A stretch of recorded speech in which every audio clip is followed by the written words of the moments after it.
Hello, Internet!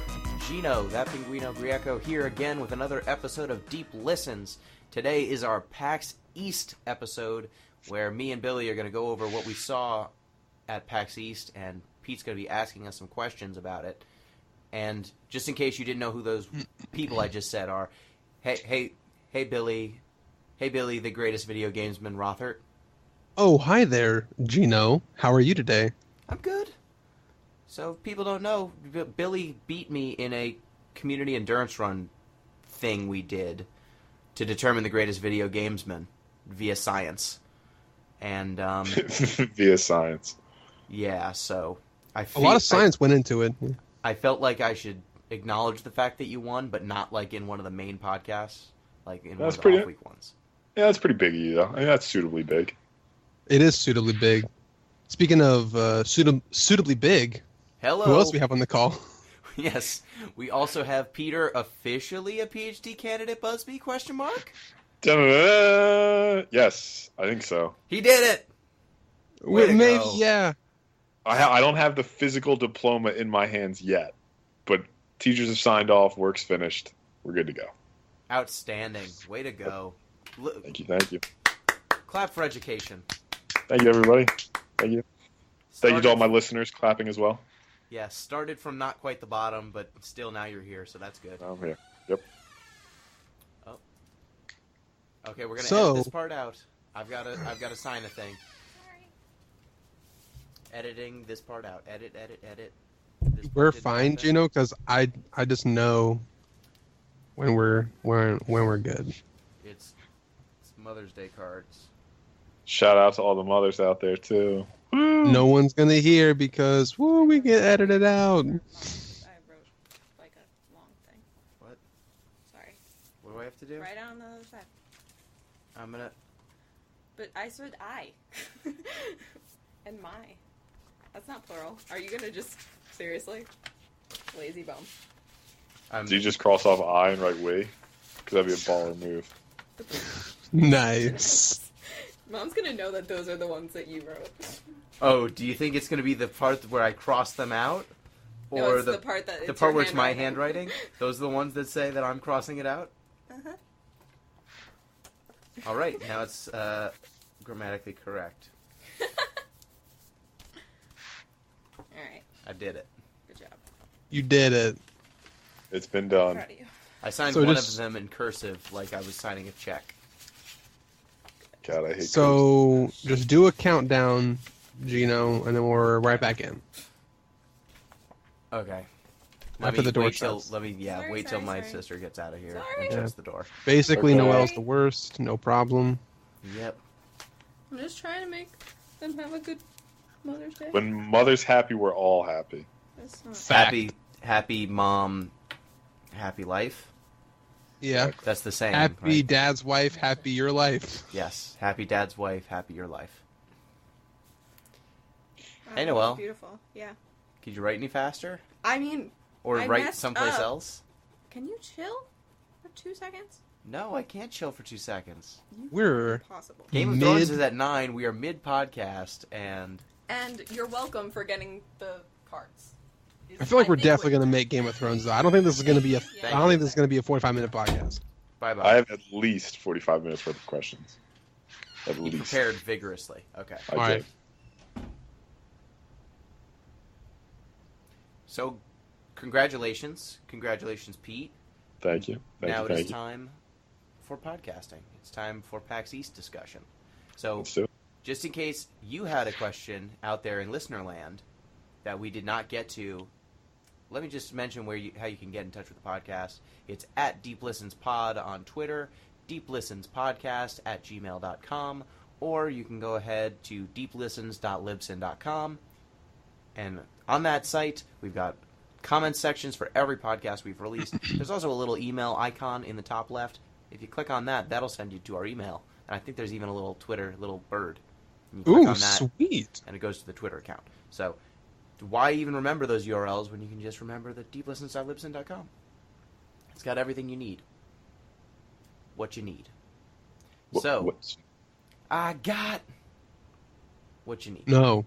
No. You say get him, I say got him. All right, so PAX East. Pete, you did not go to PAX East. I did not. I could not attend. So why don't you ask us about the event? Because I feel like the questions would be too leading, and you wouldn't have too much to say because you weren't there. So I want everyone to be engaged. Pete's going to be the interviewer here. Yeah, I'll be the interlocutor, if you will. I take off my hosting crown and I bestow it upon you. Oh my God. Heavyweight. Real sort of Damocles situation you've thrust me into right here, Gino. I assume that's a Greek person? Yeah. Okay. Yeah. We'll leave that as an Easter egg. Our listeners can look that one up. I won't explain it. Sort of Damocles. So, why don't we start off with what I think the listeners will be most interested in. How are the concessions? Ooh. Okay, so just in case you do not know what PAX is, it is the Penny Arcade Expo. It is a gaming convention that is run in Boston by the people what do the Penny Arcade comic strips, the e-comics. And so it has convention food. It's at I think it's like the Boston or the Massachusetts Convention It's called Center. the Boston Convention Exhibition Center, BCEC.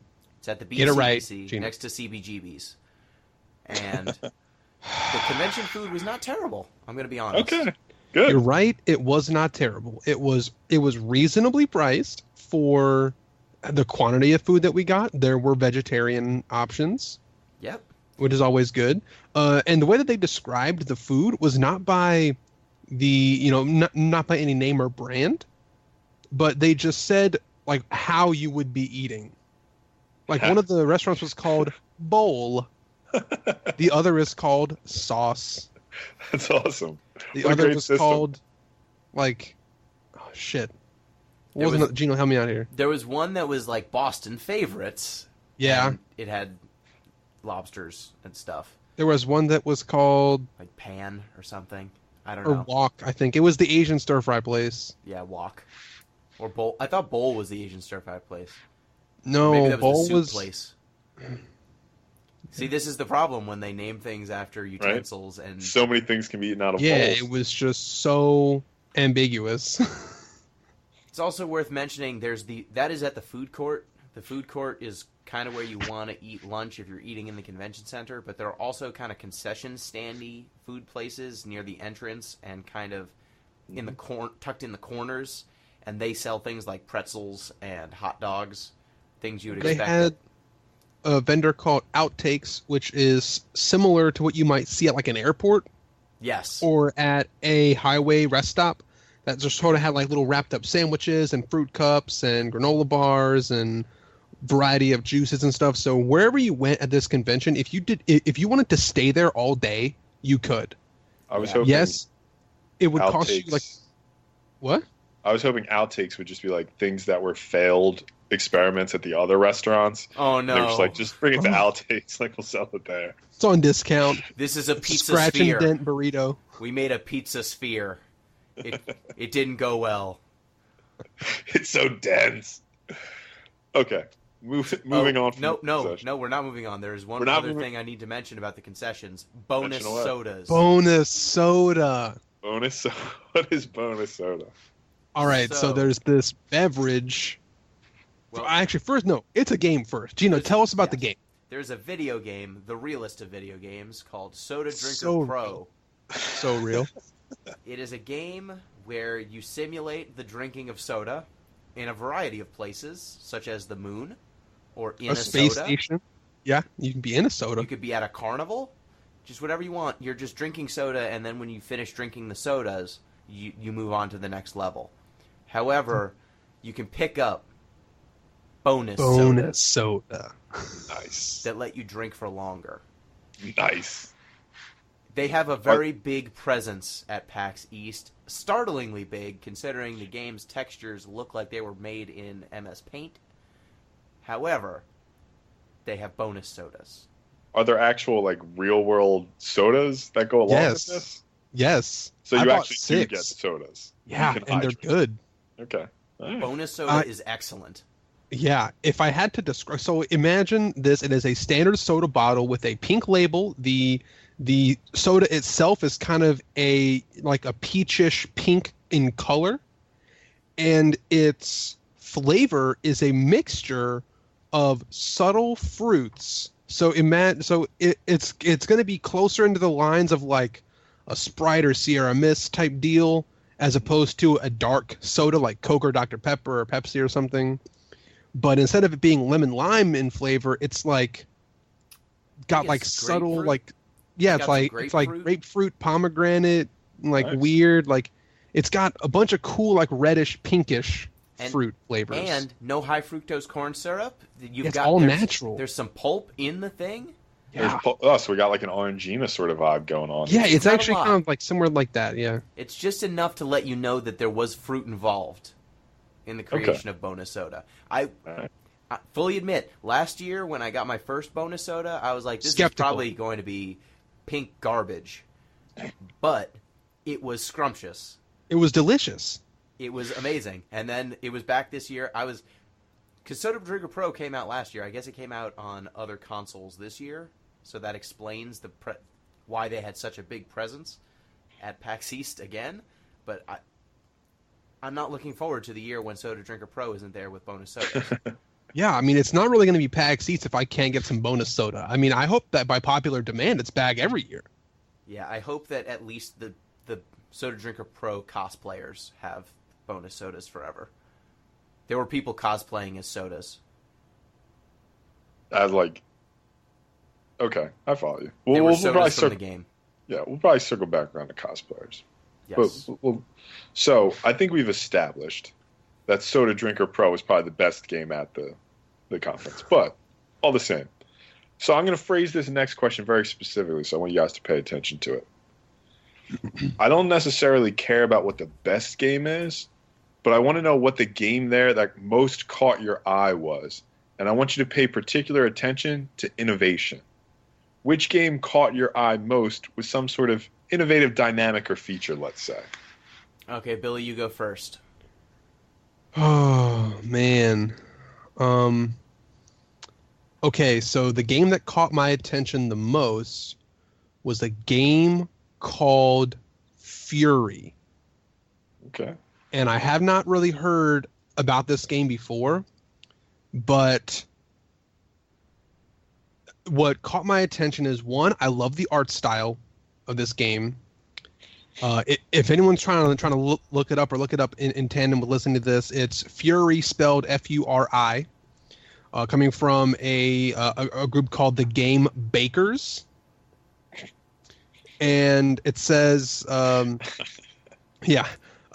fight your way free in our frenzied all-boss fighter. So there's only bosses, kind of like Shadow of the Colossus has only bosses. Yeah. It's these like tense one-on-one fights where every fight's pretty different. It's also got kind of a bullet hell mechanic where you're fighting in this sort of third-person arena. There's stages that I should say stages of combat that remind me kind of like Pokken, actually. So it's 3D? It's a 3D game? It is a 3D game, Okay. and so it's 3D. Imagine yourself in like the circular arena. There's this 3D bullet hell kind of thing where your opponents are shooting magic shit and bullet shit at you, and you have a dodge that makes you invincible and goes a short distance, so you have to be like dodging through their waves of their attacks. Once you close the distance, it sort of changes game modes, and you get these kind of like, not really QTEs, but you can input these sequences that can break the guard of your opponent, deal a lot of damage, and there's cool combos. It's a surprisingly simple button system of just like 4 or 5 commands. And then the tide of battle shifts and changes back and forth between this sort of bullet hell, navigate through your opponent throwing wave after wave of stuff at you, and you sort of bobbing and weaving to get close to them to initiate this new sequence of sick combos and cinematic fight sequences. Did you get to play that? The line was too long. Okay. All right. So but it was also kind of in the it looked well. I saw live gameplay and I saw the demo gameplay, and I wish that I could have got my hands on it. I sort of wished that I had waited around longer, but my schedule was too full at PAX to wait like an hour to play this game. Now, Billy, follow-up question, and you might not know, right, since you said you didn't play it, but you're sort of describing this as a game with 2 halves. Or is like how seamless is the integration there? Is it sort of a distinct split between the closed distance portion and the more QTE portion, or does it sort of flow fairly nicely together? That's why I described it to Pokken Tournament, because I think Pokken Tournament does the seamless transition very well.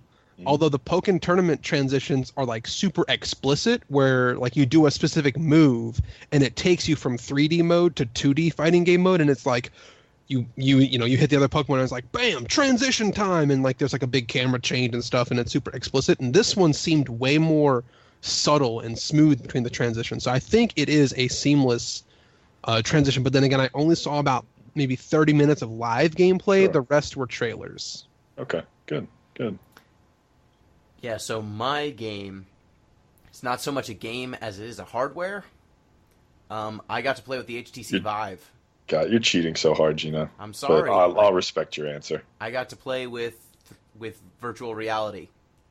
So That's pretty good. On Friday, I made a beeline to the VR section as soon as I got in, because I knew that was my chance. Saturday is way more crowded, and by then I was sure that the lines would just be so messed up.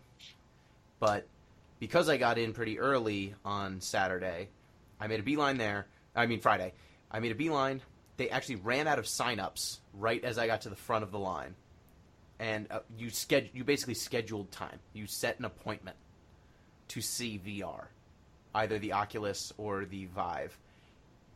But they have an overflow section where if people don't show to their appointment, you can just go in and play with it.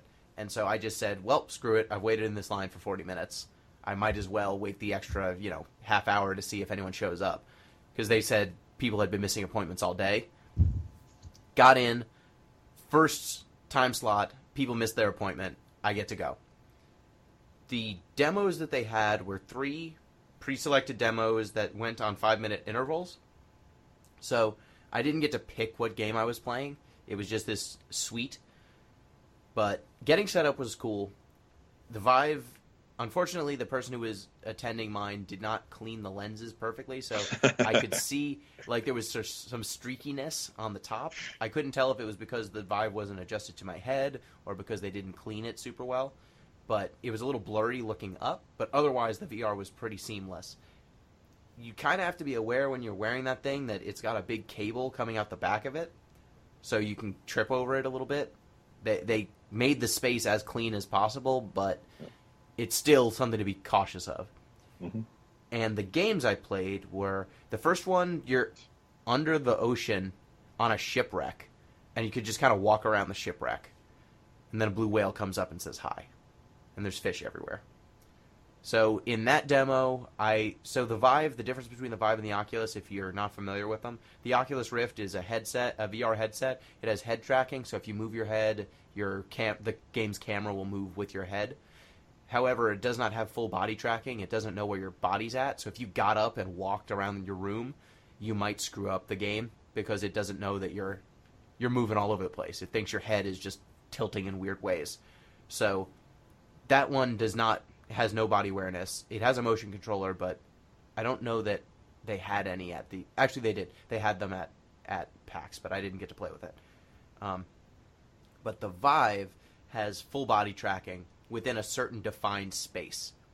And so in PAX, they basically created a little carved out section, like a little kiosk, that was the perfect amount of space so you could move around. In the underwater demo, basically the edge of the ship was where the edge of your space, your play space would be. And if you walked up near it, you got this digitized grid basically saying, hey, if you walk past there, I'm not responsible for what happens to you. Your VR experience is going to be bad if you walk past that. Don't walk past that. Yeah. So I brushed up against it, but then a couple of times I, was walking up to the wall. I was wondering how close am I to the boundaries, and I moved the lens a little bit, and I was like 2 inches away from a wall. So that was pretty cool, like being so out of it that I didn't necessarily realize that I was about to walk into a wall or do something. That demo was interesting, like seeing a blue whale really close is a cool experience, but it's still video gamey enough that it didn't really take my breath away. The next thing was probably the coolest thing I saw, which was It was a Google demo. It was like a paint thing, like a painting tool. Let me see if I can find the name of it.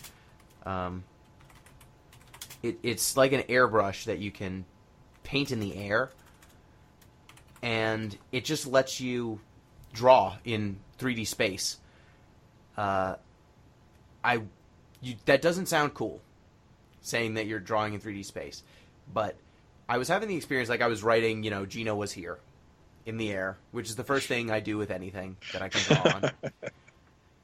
And then I was like, oh, I've drawn it so big, I'm out of space now. Oh, right, I can look up, and now there's more space. Or I can look down, and there's more space.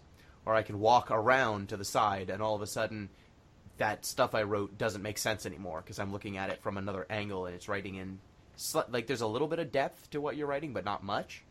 So, experiencing that was really cool. It made me conceptualize what VR could be in a really different way. Like, the idea that this entire space could be filled with scribblings from the floor to the ceiling and beyond, because there's depth on top of it. So did it operate kind of like how we see those cool light writing pictures that people do? Like with the camera exposure tricks, you mean? Yeah, you know what I'm talking about? Tilt brush, that is the name of it. Like, what cool camera pictures? If you leave the exposure set real long, you can swing a glow stick or something, and it'll draw out these 3D images in the camera frame. Yes, that is how I would describe it. Kind of like that, okay. Except you can also you can move forward and back. Yeah. There's depth. You can walk through it. I actually spoke to someone when I was looking at another game, and she had played with this. She's an artist, and so she was like, I got to play with it, and the first thing I did was draw a picture with actual depth. Like, I drew the background further away, and then drew the foreground closer, and then I walked through my own painting. Which, that idea sounds amazing for, an artist. You're walking into a house that you painted, and then inside the house, there's actual rooms that you paint. If you look left and right. Super crazy stuff you can do. So I ran out of space there, and then it cycled over to Space Pirate Trainer, which is a shooter. Your two controllers become guns. There's a couple different gun settings you can pick from, but you're shooting robots that pop up. And the cool thing with that is... What, Pete? Why do we always have to perpetuate these robotic genocides? They're like training robots. It's always robots. They're like the ones from Star Wars. I don't want to hear it. I'm sorry, but you shoot at them, because they're shooting at you. But since it's a first-person shooter, and you can move in 3D space, you're dodging the bullets by getting out of the way, by ducking or. This is where I wish the thing didn't have a cable coming out the back of your head, because you really want to be ducking and moving and spinning around, because the enemies can be in front of you, they can be behind you, they can be above you, and imagine super hot in VR. Exactly. That's the kind of thing. Well, actually, this game does. As soon as a shot happens, once you get shot at, the game slows down, and you can actually shoot the laser bullets out of the air if you're quick enough. You can shoot the bullets? Yes. That is pretty cool. And as soon as it slows down, it lets you know you're being shot at, basically. So I've always thought VR was kind of gimmicky, but that's probably just the state of the technology. But you always hear about how this is sort of the future. This is where everybody's headed. Billions of dollars are pouring into it. Was this VR setup sort of one small segment of PAX East, or how big was the VR presence overall? I guess I would say the VR presence was probably it was in between the board game section and the giant live streams of Overwatch or different esports section. I would say it was probably about... It was in a pretty prime location. Yeah, it was about as big as the esports stage with computer, a wave of computer monitors in front of them. It was a pretty sizable booth, and that space was split between Oculus and Vive, and you could sign up for either. But they only, in that space, since the Vive takes so much space, there's a minimum space requirement to even run that thing.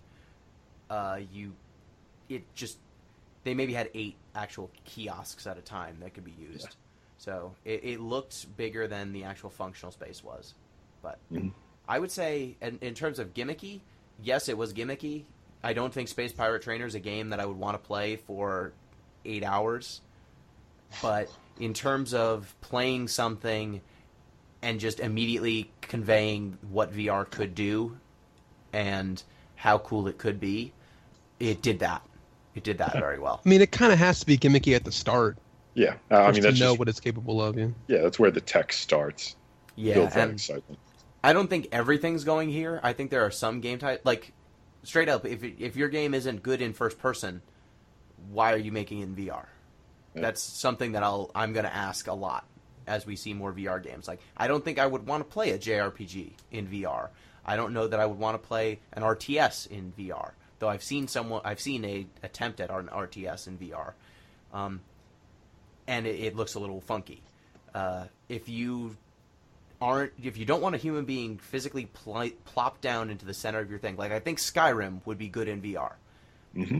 But if you want to have some sort of narrative control, it's going to be hard when someone can look away, very, very deliberately.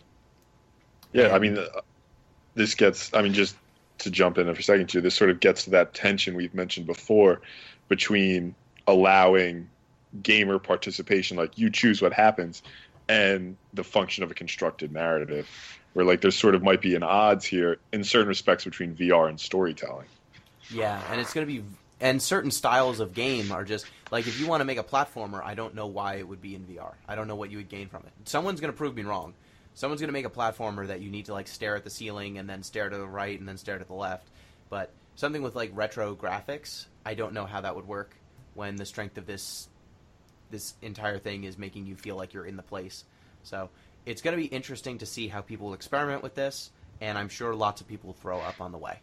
That's a good point. So you sort of, with your mention of Overwatch, you sort of started along the path towards my next question. But in terms of sort of the breakdown between, high-end AAA studios and more sort of smaller indie niche developers, what was sort of the breakdown there? Is this sort of slotted towards those sort of big high-end games, or was there space for more small indie-type developers? And I guess how would they select those smaller developers? I don't know how the small developers got selected. I don't know how a person actually gets a booth at PAX East, but I would say, like, actually, if you want to talk about like raw square footage, I think the small indie games collectively altogether had more space than the big developers had, because the big close. Developers had, it was very close. But I'm thinking about, like, I probably did like 4 laps at once around the pit where all the booths and developers were. And if you look towards the center, there was like, maybe like a small ring of the big developers. Then like the whole outside donut of the pit was just booths and booths and booths of indie games and people that had, just made it there. Not to mention there was a whole room like the Indie Games arcade or something that was all about indie games. The Kickstarter arcade. Yeah. So I think if it wasn't in the favor of the small indie games, it was definitely 50-50. Yeah, so, interest-wise, before you keep going, you mentioned the Kickstarter arcade. Was that just like to try out Kickstarter games, try to get them some additional funding? No, so what that was games that had already been funded. Okay. They had a room, and it was a room, like this is a convention center. Some of them are, like there's the main show floor, but then there's a bunch of rooms that are used for panels. Then there's smaller rooms that are used for, like, here's an arcade, or here's a room where someone set up 10 Steel Battalion rigs on Xbox, so you can play 10-player Steel Battalion. 5v5 Steel Battalion, disgusting. Yeah, that thing's amazing every year that it happens. But that room was funded games, both board games and video games. Okay. And so the video games might have one kiosk each, and then the board games might have a table with the game like presented, or card games. So it was all, from what I could see, it was stuff that was already funded, but I didn't try everything in there. Yeah, sure. But getting back to your question about the show floor, I would say the big booths definitely are more than 50%, but they don't feel like it because the 50% of those booths that are these huge monolithic things, you don't want to wait on those lines. If you're like me, and at least me and Billy, we are rarely waiting on those lines and looking at those booths.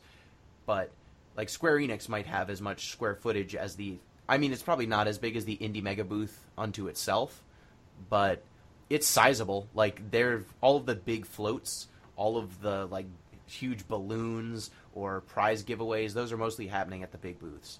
And like the jumbo TVs, like monitor walls, that stuff happens over there. Then again, I'll push back and say that the big game developers, maybe they did have more space, but it wasn't taken up by content. It was taken up by their huge display, or yes. They had to bring like a pirate ship setup, or they had to bring like a giant Pikachu that you could walk around in. So of course, I think like per square foot there was more content at the indie games booths surrounding the main stuff. Yeah, they were way more functional. There was like a giant T-Rex at one booth. I don't even remember. Oh yeah, whatever that. But you could take a picture on a fake T-Rex. But yeah, the Indie Mega booth, I think that you apply to be in the Indie Mega booth, and the Mega booth just kind of rents out the space and then gives it out to the developers that are selected. And then there are some independent developers that just have booths unto themselves. Okay. All right, cool. It's good to hear that there's sort of pretty even split there, giving some shine to some other people. Yeah, all right. And that's really where you want to spend your time if you go. Yeah, I'm sure. So I'm sure you guys talked to some very cool people, and we're going to get to who you talked to in a second. But before that, I'd just like to know a little bit more about maybe the types of conversations you had, right? Because I'm sure there's a lot of space within PAX East to just sort of geek out about things, right? Just get excited. But was there more of an opportunity to do, let's say, conversations closer to what we do a little bit in our podcast, more analyzing, the storytelling, thematic, genre elements, those sort of deeper conversations as well? Sure. So probably the best conversation I had, I went to see Pyre, the new game from Supergiant Games. They make Bastion, Transistor. So I got in and saw Pyre, and afterwards I went over to Greg Kasavin, and he's the lead writer on the game. And I asked him about Pyre, just like some of the things that I saw. The game is very multi-ethnic. He constructed a language for the game that sounded like bits and pieces of a whole lot of different dialects. And so I just kind of got to have a conversation like, how did you come up with that language? Is multiculturalism, is that a strong inspiration for you? Because it seems to have come up multiple times now in your games.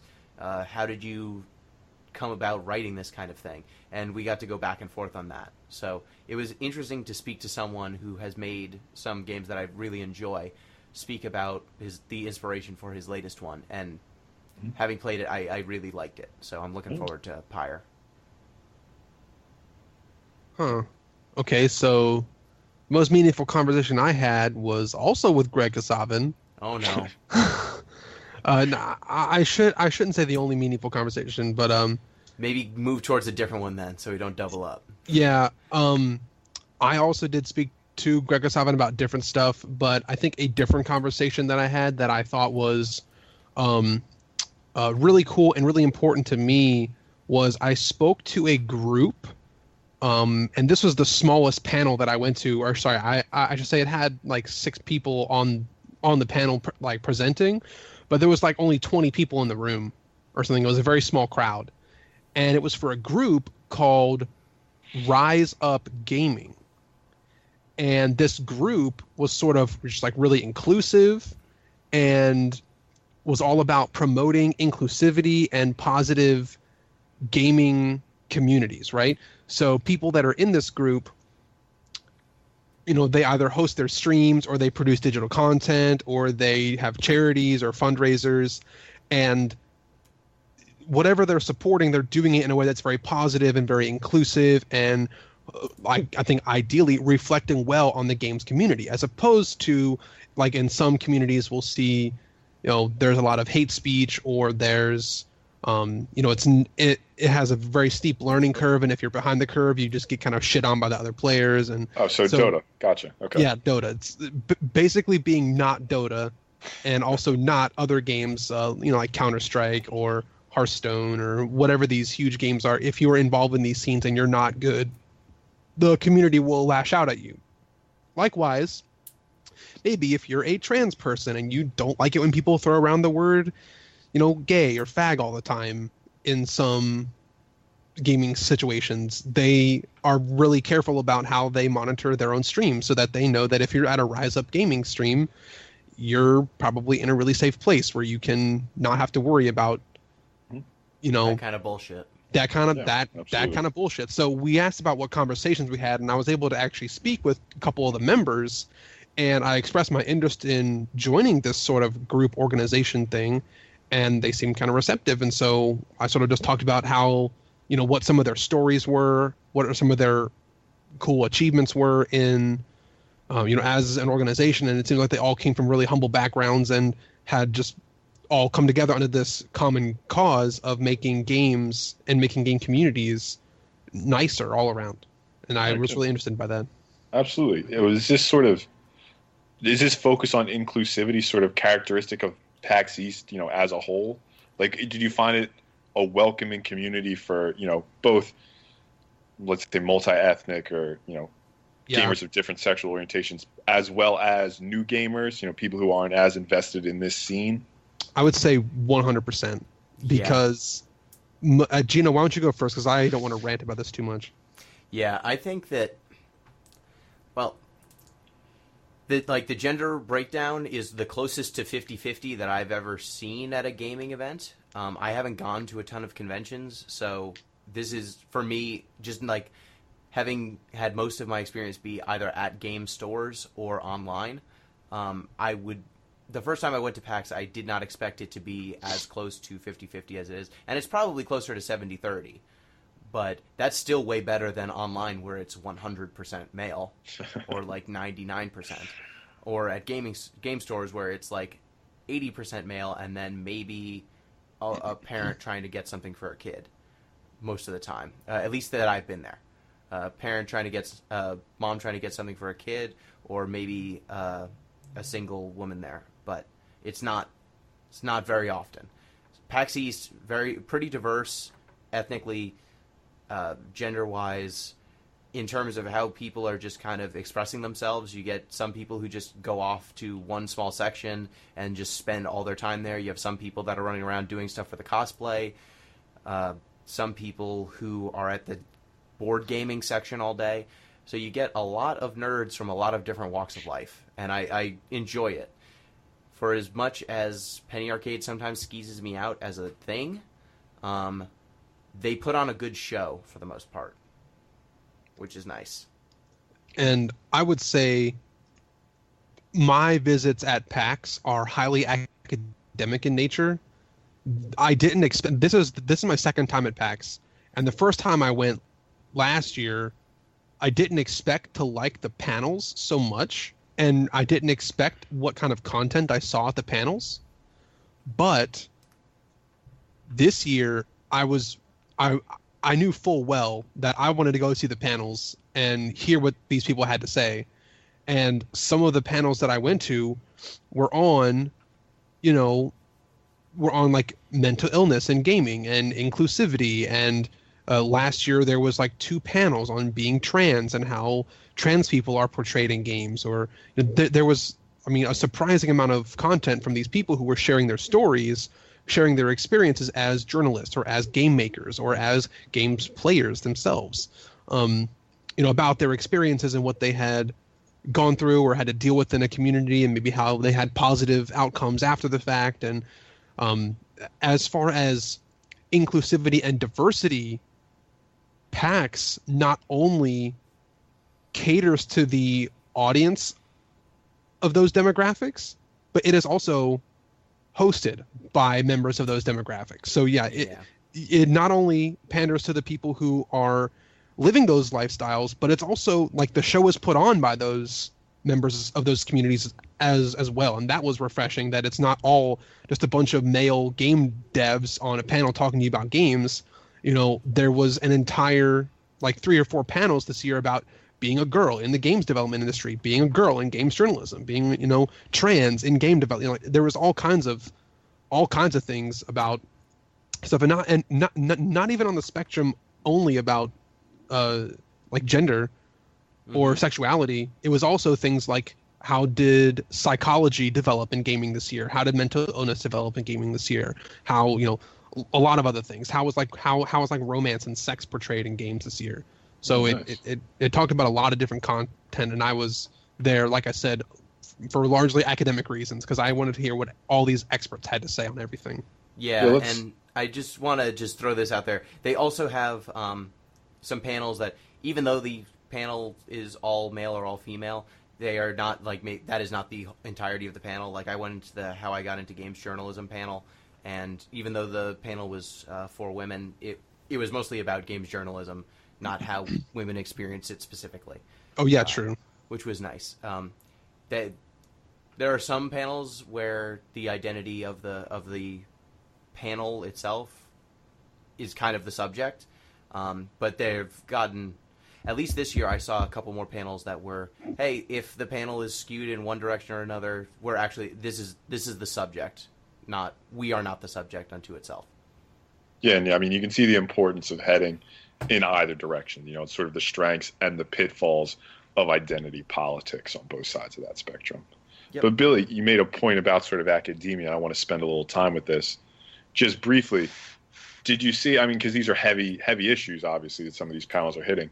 Did you see either an attempt to engage with more traditional academia, either by talking to that audience or potentially by bringing in representatives from traditional academia, scholars, professors working in, video games or some of these related fields? Yeah. The one that stands out the most was a panel that was titled, "What Does Game Design Tell Us About Mental Illness?" And the person who was the primary presenter here was first a psychology PhD, but then also was going back to get their master's in, I think, game design or programming. I'm not quite sure what the second academic piece was, but it was something. Second pillar. Yeah, what the second, casual casual degrees. Second casual degree was in. Snap it up, why not? But yeah, and that was just great. That particular panel surveyed and examined hundreds of games, or I think maybe not hundreds. I think it said that it was 60 or 80 different titles in the past couple years, and how it portrayed mental illness. And the type of mental illness ranged from people who are schizophrenic, or people who are depressed, or people who have PTSD, or people who are on the autism spectrum. And she said that there's a lot of ways that mental illness is portrayed, not only in the protagonist but also in the villains. A lot of times when there's a plot point that needs advancement, and there's a bad guy involved, oh yeah, bad guy is insane, so obviously he's doing murderous things, when that is not representative at all of the entire community of people who suffer from mental illness. Or they talked about how games might find new ways of being able to portray mental illness in such a way that the players can sort of understand what it's like for people that are experiencing these things, if you're forced into an experience where maybe VR plays a role in that. Yeah, perhaps. Sort of the phenomenology of mental illness, sure. Yeah. I saw a panel last year, one with it was history in games. That it had two. I think one person was a history PhD, and the other person was a game designer, and they talked about how we could better use history as a framing device for games in the future. What sort of historical moments would they like to see embodied in games? And I think last year there was also a panel that was just two PhDs presenting some research that they had conducted. Nice. So yeah, I can properly name academia. I can properly name drop this now. The person that I went to go see, her name was Kelly Dunlap, and she is a PhD in psychology, and also gaming and mental health. So that's really cool. Yeah, because you'd like to see video games sort of do the same evolution that comics sort of had, coming into the academic mainstream, getting more recognition. And I bet a lot of that's going to come in the same way it did for comics from medical humanities, or sort of studying how this relates to medical issues. Yeah, and for every one of those panels, you also had a panel like the Giant Bomb panel where someone brought a hot dog cart and started throwing hot dogs into the crowd midway through. You have things like PAX Mania where people are doing fake video game wrestling. I hope Pete's going to ask us what our favorite panel was, because I know there's only one answer to this one. Well, might as well. Yeah, sure. What was your favorite panel? It's Gino, bag me. It's got to be the Super Metroid speedrun panel. Yeah, I went to a few great panels. The Mario Maker World Championships was pretty good. The Giant Bomb panel was pretty good. I enjoyed how I got into games journalism panel, but everything pales in comparison to the. Let me get the proper title. You got it? I've got it. It's life, philosophy, romance, and a Super Metroid speedrun. Yes. I strongly recommend this panel. That's like the whole human experience wrapped up in a one. Yeah. So Super Metroid can be beaten in, 45 minutes to an hour or something, depending on how good the players are. These guys, I think, did it in like an hour and some change, but, no matter. And most panels start with a presentation, and then they open up the mic to the floor, and you can just sort of ask questions if there was enough time. These guys say, great, we're going to hit start on the speed run, and the mic's open. And anyone in the room could just walk up and ask any question. It was a true like AMA format. The only restriction was they had to keep it kind of PG-13. Yes, PG-13. Also, don't promote your stuff. Yeah. Don't use the mic as a forum to promote your own stuff. Which I think are two reasonable things. Yeah, I'm expecting somebody just getting up there and filibustering about like their own video game. That was not. So there were a couple of times where they shooed someone off the mic this time because they asked, who in the crowd would you do? That's a terrible question. Terrible question. They refused to answer it. Good there for were them. a couple where, so the two guys who were running it, one of them is a little bit more aggressive than the other. And so he would just, if someone was, he's like, you have one question. And if they asked a bad question first, and then they were like, oh, that's the preface for this other question I'm going to ask you. He's like, nope, you asked a question. Bye. Here's a bad one. Bye. Next question. Which is great. Like, you have questions like, I don't know if I need to, I'm potentially going to pursue a PhD. Should I? And the guy was just like, well, since you're the kind of person who felt the need to ask that question of two people doing a Super Metroid speedrun at PAX East, probably not, because PhDs are expensive and time-consuming, and if you don't love your field, that's a problem. And then you had some people who were like, where's the bathroom? Some people that have been like, hey, does anyone have an Android phone charger? And last year someone asked that question, and the guy who was running the game was like, hey, I've got one right here, dude. Let me use, just give it back after the run.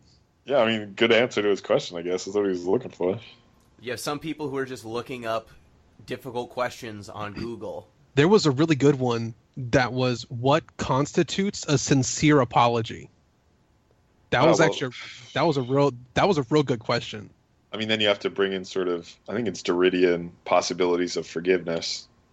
Whatever. These guys were just really cool. They just answered every possible question that. Yes. This year, they did not have any dead air. Last year, there were some times where people had to go up multiple times. But this year, I hope next year they do it again and it's even bigger. I want it to be at the main stage. I want them to be running. Yeah, I think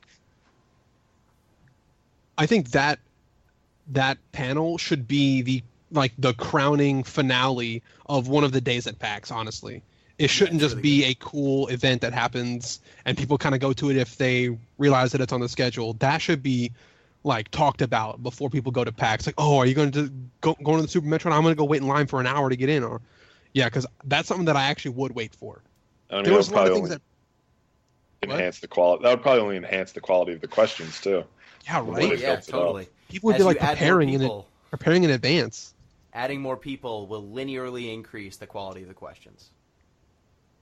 Clearly. That's how it works when you add more people into an ecosystem. Yeah, right. Yeah, Oh, PAX is that's just like a what magical Darwin said Christmas land. All right. An expensive, magical Christmas land. So we're butting up against it. So why don't I ask, right? We've gone through a few different things, favorite panels, who you talk to, but what's sort of the one thing we haven't touched on that you guys want to say about PAX East? What's one thing you want our listeners to get that we haven't yet touched on? I think the thing we haven't touched on that I enjoyed the most was just getting to know some people who I know online in person. Like getting to put a face to some names and getting to hang out with folks. Mm-hmm. Shake hands. There were no babies to kiss. One day maybe. But getting to know some people and just hang out in an environment that really facilitates the kind of discussion you and interests you share in the first place. Mm-hmm. So it's not just that you get to meet people, but you can also say, hey, here's this cool thing I saw. Want to go see it? Or, hey, you want to chill? There's this arcade right over here. Let's play some Street Fighter. Or they have a game rental station where you can just take out games from across time and just play them. So they have enough stuff between the show floor and the board gaming section and the individual rooms that whatever it is you would like to do with a friend in a video game context, you can generally get it done at PAX. And even if it's just chilling. Did Gino cut out for a little bit? Yeah. No, did I? Well, it's okay. I think your point was well made.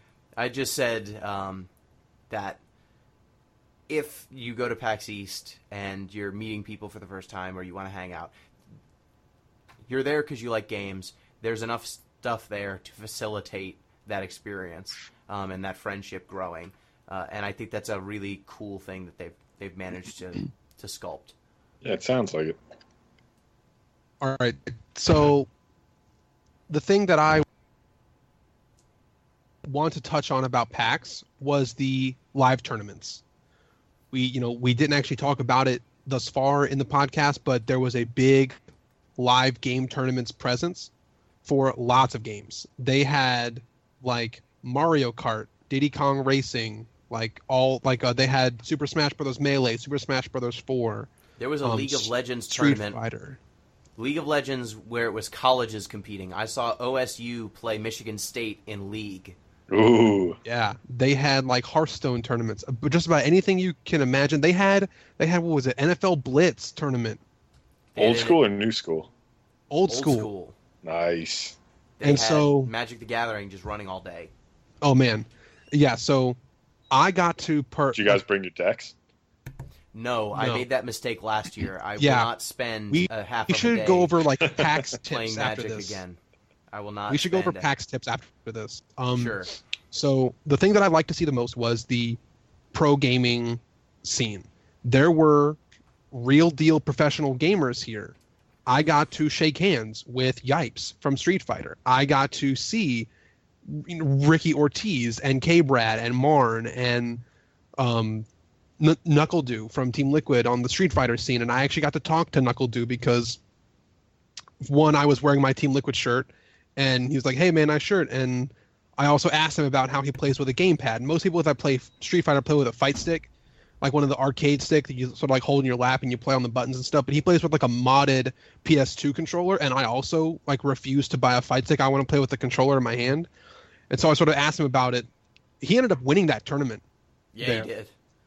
And so everyone had the sweet fight stick, arcade pad, and he had a modded PS2 controller, and he won that thing. So, it was just so cool. I got to see Mike. I got to see Mike Ross. I got to see Yipes. I was probably most happy about shaking hands with Yipes that day. He's been sort of a character that I've been following in the Street Fighter scene for a long time. Did you bring him a Mango Sentinel to sign? I didn't bring it. I didn't bring anything to sign. I brought some stuff home signed. Nice. I got a nice poster autographed by Logan Cunningham.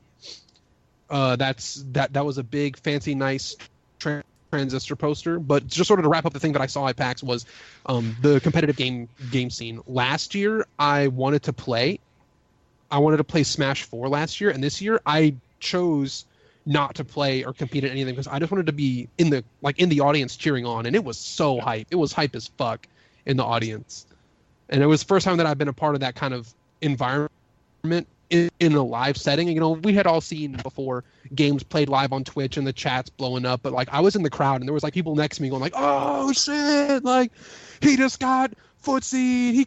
He got crossed up like a bitch." You know, and people weren't shouting that for the record. No, Not they that I weren't. heard. But in your head, that's what was happening, though. well, there were It was mostly people that were clapping and saying cheering. absurd things, but I mean, I'm just not creative enough to recreate what they were saying because it didn't make any sense to me. Yeah, so what was the other thing you wanted to mention? We should talk about PAX tips tip. for going to PAX. Yes. Like, all right, this Okay. is your first PAX. What do you need to know? Do's and Tip. don'ts. If this is your first PAX, I would say first, before you get there, know what the panels are, know what panels you absolutely must see, know which panels can get cut if you see something cool that it draws your attention so that you can structure your day. I would structure it around the panels and know that the show floor closes, I believe, at 6. So Yeah. if there's something competing, you just need to know where your priorities are. So step 1, have priorities. Step 2, there are tournaments that will be happening in whatever game you want to play for the most part, and many of them will take time and demand that you are in a specific place at a specific time.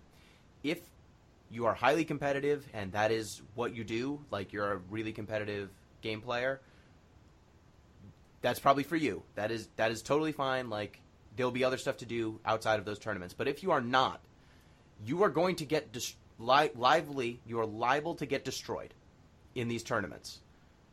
Maybe your time is better spent elsewhere. Like, I went into some Magic events, side events, the first time I went to PAX. I did okay in one of them. I won a draft, which meant that I got a free draft for the next one, which meant that I had to enter another one. Or I felt the compulsion to enter a second one. And then 4 hours of my day were gone. And I couldn't get them back. And that meant that since I went early, I wasn't able to see everything I wanted on the show floor. Important to mention, the tabletop section stays open after 6. So if you do want to do those things, that is open till I think 9 or 10. So you can get it in later in the day. The panels are super important. Sunday, it's important to mention, Friday is probably the lightest of the days when the show floor is open. Saturday is the heaviest, like, in terms of traffic, foot traffic, and human beings. Sunday, the show floor is closed. So unless you see a panel that you really want to see, or if you have an appointment or something, or if you Is it closed on Sunday? Yeah, you can't go on the show floor on Sunday. It's just panels. Oh, yeah, okay. So I don't know if the tabletop gaming section is open, but definitely Yeah, I the thought video there was game some show stuff floor open is on closed. Sunday, because I know that I went and got merch last year on a Sunday. You might have been able to get merch, but most of the stuff is closed on Sunday, and it's only a half day. So plan around that. And in terms of getting in, if you don't get there, it's gotten crazier since even last year, since they added metal detectors in the wake of the Boston Marathon attack. If you don't get there maybe a half hour or an hour before they open, before it says the show floor opens, you're probably not going to get in until a half hour or an hour after the show floor opens. If you try to I show would up say on even time, you'll an be hour or later. two late. Yeah. So, like, Friday, I wasn't able... I got there on time. I think it opened at, like, 9 a.m. or 10 a.m., and I didn't get in until 11:30. So, just be aware of that. There's going to be a mass of humanity. Be prepared. Get there either early or be okay with not getting in and seeing everything immediately. And probably go to the indie booths first, because those are games you're not going to know, you're not going to have seen, and you're probably not going to know to buy without spending some time playing them there. There are some cool games that I had never heard of before that I got to know at PAX East because I had seen a booth and just wandered by. And that's really what stands out for me a lot more than going, oh, there's Overwatch. That game's really big. It's probably going to be okay. Billy, anything you want to add? Yeah, I would say plan ahead to know exactly what you're going to do. Familiarize yourself with the map of the venue so that you can know, like, how to get from one place to another in an efficient amount of time. One good tip was walking on the first floor usually had more traffic you had to bob and weave through. But if you could somehow walk on the second floor to get from where you were going and then go like back down the stairs, it's usually a lot faster. So finding efficient ways of travel is important. Pro tip that you had that I didn't notice, all of the theaters on the first floor are named after land animals. All of the theaters on the second floor are named after aerial animals. So Bobcat is in the B section on the first floor. Bumblebee is on on the second floor. Yeah, that was a good tip that actually one of the staff members told me. And another tip would be wear comfortable clothes, like comfortable shoes, because you want to have that just not even be on your radar when you're at PAX. You want to make sure that you have like a water bottle, and if you can smuggle in snacks, make sure you have snacks, or if you can get them from like a vendor in the morning and just have snacks ready. You don't want to have to stop your day because your feet are killing you, or that because you're hungry and you have to go grab some food, and you might have to jump out of your line and maybe you can't get back in your line. You want to have so much of your shit taken care of that you can just focus on PAX and nothing else. So definitely be prepared in that in that sense. So make sure you know the map, make sure you know the venue, make sure you have comfortable shoes and have food and stuff, because you don't want to have to deal with that shit and miss out on a cool event. Another thing that I would say is, if you're going to participate in any kind of tournament or game, bring your own setup if you can, because that'll just make it way easier. This is something that's actually a tip from last year that I when I wanted to play some casual Super Smash Brothers. Like, bring your own controller and bring your own everything, because having to wait for something to be open is going to take way longer than you having your own setup, and you can just go to an unused station and set up with some random person who has their own controllers and stuff too. That's another good tip. One thing I just want to mention, there is a lounge that is, it's like the chill out. I forget what the name of it is. It's like the chill out lounge or something. I think it's called the handheld lounge or the mobile lounge or something. No. I mean there's a lounge where it's just a silent room. It's a quiet room. Oh yeah. If you have anxiety or have some, it's called sort of the problem with AFK crowds, room. Yes, the AFK room. It's called the AFK room. In there, it's just basically library quiet, where you can chill out if you're having some sort of problem or if you just want to get away from stuff. There are a couple rooms that will be just kind of, like an arcade or something that's not quite as hectic. But if you just, the crowds are a problem, or you have a kid and you need to find, some quiet. The AFK Lounge, I don't know if everyone knows about it, but it is worthwhile to check out if you have any issues with that kind of stuff. I don't, but it seemed like a lot of people were getting some good value out of just a quiet place in this loud convention hall. All I can say is that, I passed by it a couple times and I saw that it was in use, so people were actually using it. Yeah, especially for people who are on the autism spectrum. That sort of decompression, getting away from sensory stimuli can often be very important. Yeah, I saw a couple people, unfortunately, on the show floor who seemed to be in a bad way. I wasn't sure if it was physical or mental, but they needed help getting escorted off the floor. So I figured if I had a chance to mention it, I should. Yeah, absolutely. All right, so I think that's pretty much everything we've had at PAX. Any other burning questions, Pete? No, I think we pretty much covered it all. It seems like PAX is really headed in a nice direction, too. Yeah. So, Billy, quick, favorite thing you saw? Favorite thing I saw? Shit. No explanation, just favorite Yipes. thing. IFC Yipes. I wanted to see the man behind Marvel, baby. You did it. I did it. I shook hands with Yipes. Coolest thing you heard us just describe? Probably the digital or virtual reality. As much as I think it's gimmicky and lame, it sounds kind of cool. All right, cool. And I would say probably Pyre. It's like weird 3-on-3 basketball, but you're dunking humans into fire. and that's how you score points. And then if you dunk someone in the fire, they're gone for a while, and you have to play 2-on-3 until you dunk on them again. Nice. Just keep dunking on them. All right. So there's our PAX episode. There's our PAX East episode, I should say. Maybe one day we'll go to actual PAX proper, but probably not this year. So if you want to get in touch with the podcast, once again, at Deep Listens Pod on Twitter,